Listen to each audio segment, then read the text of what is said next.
Assalamualaikum warahmatullahi wabarakatuh. Alhamdulillah, nahmadu wa nasta'inuhu wa nastaghfiruhu wa na'udzu billahi min shururi anfusina wa min sayyiati a'malina.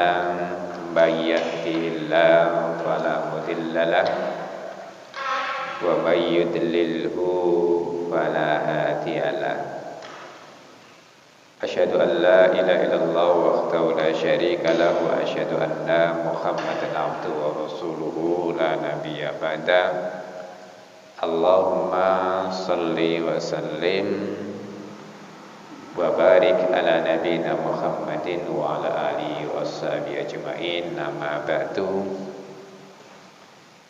Qala Allah ta'ala ya ayyuhalladzina amanu taqullaha haqqa tuqatih wa la tamutunna illa wa antum muslimun. Wa qala Rasulullah fa inna asdiqal hadis kitabullah wa khairal hadi hadi Muhammadin sallallahu alaihi wasallam wa syarrul umuri muhdatsatuha wa kullu muhdatsatin bid'ah wa kullu bid'atin dhalalah wa kulla zalalatin finnar. Al-hadis. Baik, Bapak Ibu sekalian saya hormati, melanjutkan kajian HPT kita, Himpunan Putusan Tarjih Muhammadiyah. Sekarang tentang al-adillah, dalil-dalil yang kemarin tanbih tentang perhatian, yaitu tentang al-imanu billahi ta'ala azza wa jalla. Kemudian dalilnya masih saya lihat di sini banyak, haruslah kita pahamkan. Setelah dalil itu tentang iman kepada Allah, tentang tanbih perhatian itu, kemudian nanti melangkah terhadap al-imanu bil malaika, iman kepada para malaikat. Dalam surat Al-Hadid ayat 3, wal awwalu wal akhir wal zahir, dia dhamir munfasil, dia Allah al-awwal, yang maha awal, yang pertama, wal akhir, dan yang maha akhir. Ngapunten Bapak Ibu, ini yang harus kita pahamkan. Dia Allah yang maha awal, maka haram hukumnya memikirkan Allah itu kondisi, Allah itu dari mana, ya kan? Makanya mohon maaf, di saudara kita sering ada mengucapkan Allahul Maujud, itu salah.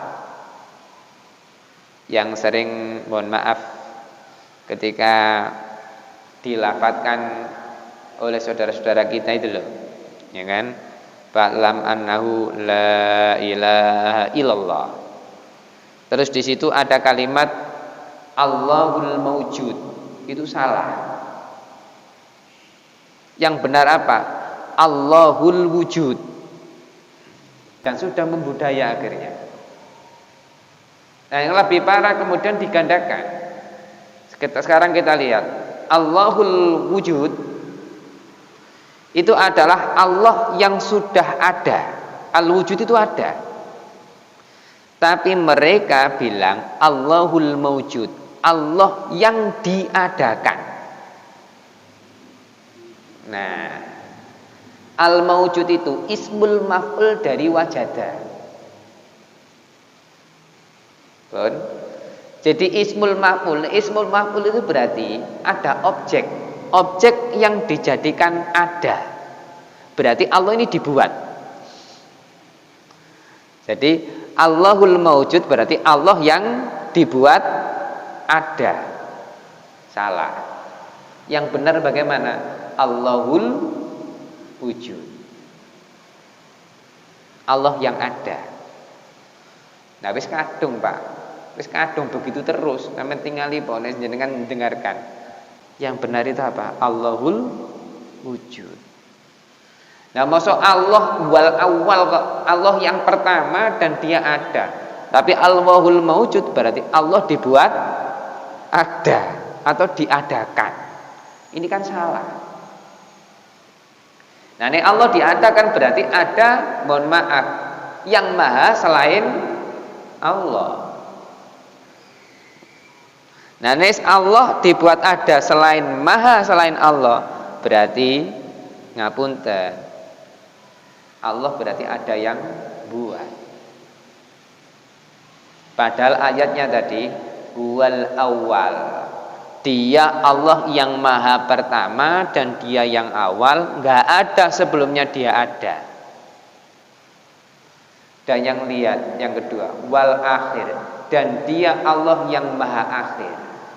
Maka akhir bumi, akhir kehidupan, akhir akhirat itu kehendaknya Allah.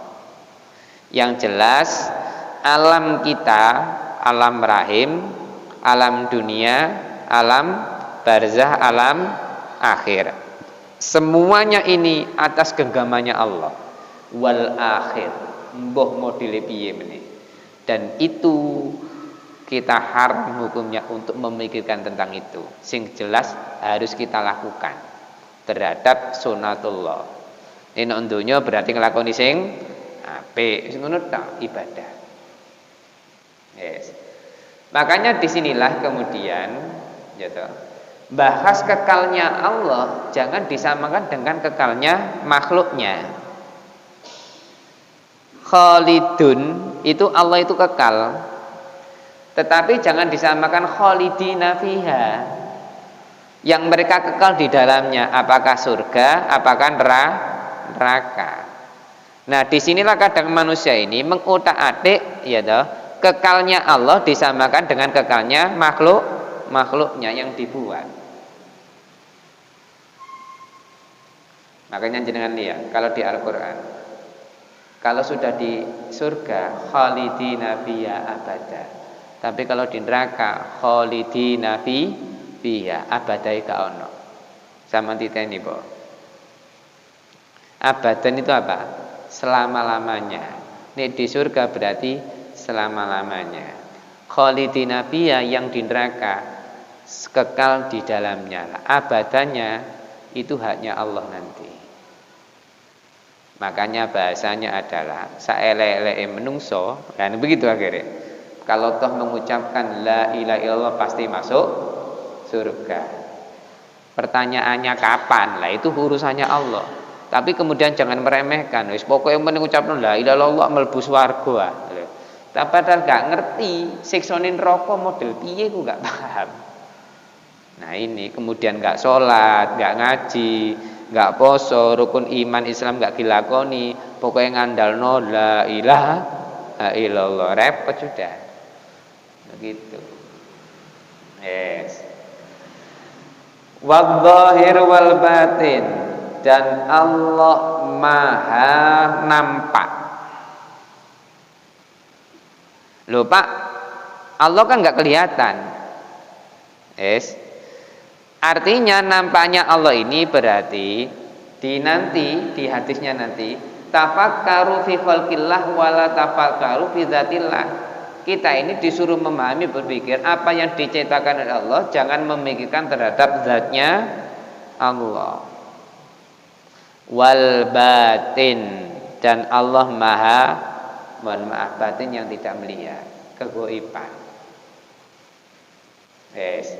Di ayat Al-Quran surat Al-Isra itu, ketika Nabi Muhammad ditanya oleh sahabat, wa yas'alunaka 'anir ruh, Muhammad, ketika kamu ditanya tentang ruh, nah ini kan urusan gaib, kebatinan.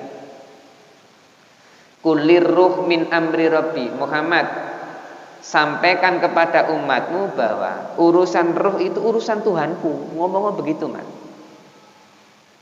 Wa ma utitum al ilma illa qalila, dan tidaklah kamu Muhammad dan manusia yang lain tidak diberikan ilmu tentang ruh itu cuma sedikit, ikut urus aku. Nah, makanya kalau sudah urusan ruh ya toh, meninggal tadi sudah kembali kepada Allah. Maka manusianya yang hidup ini haram hukumnya, engko rohe mule engko dan sebagainya. Makanya di pemahaman mohon maaf yang lain ada namanya reinkarnasi, gak usah percaya. Reinkarnasi napa sih? Nah, lahir kembali dan sebagainya. Begitu. Yes. Wa huwa bikulli syai'in alim, dan dia Allah ini dengan segala sesuatu ini maha mengetahui. Lagi-lagi adalah ketauhidan kepada Allah.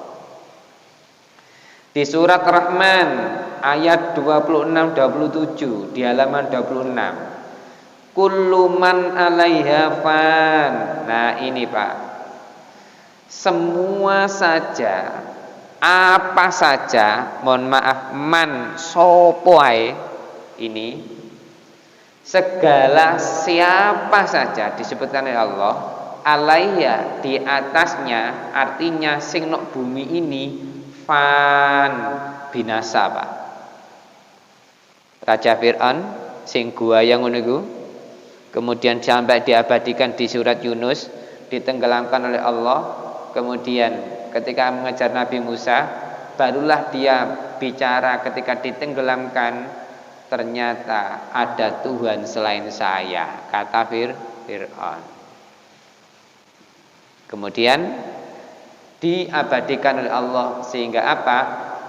Sampailah di tepi, jenengan lihat di kota Mesir sana masih ada jasadnya. Di situ artinya Allah menunjukkan iki lho, hambaku sing sombong jenenge Fir'aun mengaku dirinya sebagai Tuhan. Padahal kita paham di surat itu tadi Ar-Rahman ayat 26-27, kullu man 'alaiha fan, semua saja sapa ae sing melete, bahasa kita, sing mohon maaf sombong dan sebagainya, pasti akan binasa. Wa yabqa wajhu rabbika, dan disitulah Allah maha kekal terhadap dirinya sebagai Tuhan. Dzul jalali wal ikram, yang mana maha agung lagi maha mulia. Fihi, di dalamnya, laisa kamisli syai'un, yang mana dia Allah ini tidak ada yang semisal dengannya, menyamai apapun sama dengan Allah. Wa wasamiul basir, dan dia Allah ini maha mendengar lagi maha melihat. Di surat Al-Ikhlas ayat 1-4 ini pasti kita paham. Qul huwallahu ahad, katakanlah Muhammad, dia Allah ini satu. Pak, Allah satu Pak. Pak, Allah Maha Esa, Allah Maha Tunggal. Jelas. Masalahnya sekarang, bisa enggak kita ini Allahu Somad, Allah sebagai tempat bergantung. Pemahaman kita ya toh, gantung. Hidup kita ini kita gantungkan kepada Allah. Muncul la ilaha illallah, muncul setelah itu la rizqa illa minallah, tidak ada rizki kecuali dari Allah, kita gantungkan. Nah, menggantungkan kepada Allah ini tidak gampang yang seperti kita bayangkan kadang-kala. Dan manusia pasti diuji, diombang-ambing terhadap di dunia ini. Maka bahagialah bagi orang yang mampu memahami Allahus Somad, Allah tempat bergantung. Buktinya, mohon maaf, gaya hidup sekarang luar biasa. HP ini 5, apik-apik, tapi gak ono pulsa blas. Biar dikatakan keren dan lain sebagainya. Belum lagi yang sifatnya mobil mewah, kemudian rumah mewah. Toh artinya memakai handphone yang bagus, ngandalno warung kopi wifi. Hanya sebatas kepingin dikatakan wah, tapi gak ono isine. Yes. Berapa banyak sekarang kehidupan itu menjadikan dirinya wah, padahal dalam hidupnya tidak ada sakinah, mawaddah, warahmah. Allahu somad, Allah tempat bergantung. Maka menggantungkan ini koyo ngene iki, Pak, cantolan hanger bahasane. Benar gitu. Nah, ini tidak gampang. Ketika diuji manusia ini, maka mampu enggak Allahu somad? Ini dodolan sepi, mohon maaf. Gusti Allah iki gak apa-apa to, gak tau kaya rezeki sing apa, gak rame-rame blas. Nah, diuji kan? Nek nesu terus, akhirnya apa? Nyalahkan Allah. Tapi kalau sudah Allahu somad, ya Allah berarti dikongkon ibadah istirahat. Dodolan penyetan, ngulek terus. Nek pas rame sambat, ya Allah loro kabeh. Lho. Tapi pas sepi sambat nisan. Lho. Maka ketika laris manis, maka di situ Allah memberikan rezeki, berarti di sini ono manfaate. Tapi ketika sepi, berarti Allah menyuruh istirahat. Nah, itu ternyata tidak gampang. Allahu somad. Kalau saya ngasih contoh itu tadi, Allahu somad, Allah tempat bergantung, ya kok centelan ngeten iki. Diri kita gantungkan kepada Allah. Maka disinilah kata tawakal itu adalah mewakilkan urusan kita kepada Allah. Itu tawakal. Berasal dari kata wakil. Lam yalid wa lam yulad, dan Allah benar-benar tidak beranak dan tidak diberanakkan. Haram hukumnya menanyakan Allah itu bapak sapa? Allah itu ibu sapa? Allah itu lahir USG apa gak? Semacam-macam, ya kan? Haram hukumnya. Walam yulad, dan tidak diberanakan. Kira-kira Allah bisa berkembang biak apa enggak? Lah ini haram hukumnya. Yes. Orang yang berpikir begitu berarti pendekatannya akalnya manusia. Padahal kita haram hukumnya memikirkan terhadap zatnya Allah. Walam yakullahu kufuwan ahad, dan jangan sekali membuat tandingan setara dengan dia. Tidak ada. Wong semuanya makhluknya kok. Mosok makhluk ciptaane menandingi yang membuat. Enggak ada. Yes. Itulah Bapak-bapak, Ibu-ibu, mohon maaf jadi karena dalilnya banyak begitu, ya kan? Ini tentang keesaan Allah, sehingga di situ banyak dalil di dalam tuntunan putusan tarjih ini sebagai penguat bagi kita semuanya. Mudah-mudahan barokah manfaat. Amin ya rabbal alamin. Subhanakallahumma bihamdika asyhadu an la ilaha illa anta astaghfiruka wa atubu ilaik. Walhamdulillahirabbil alamin. Assalamualaikum warahmatullahi wabarakatuh.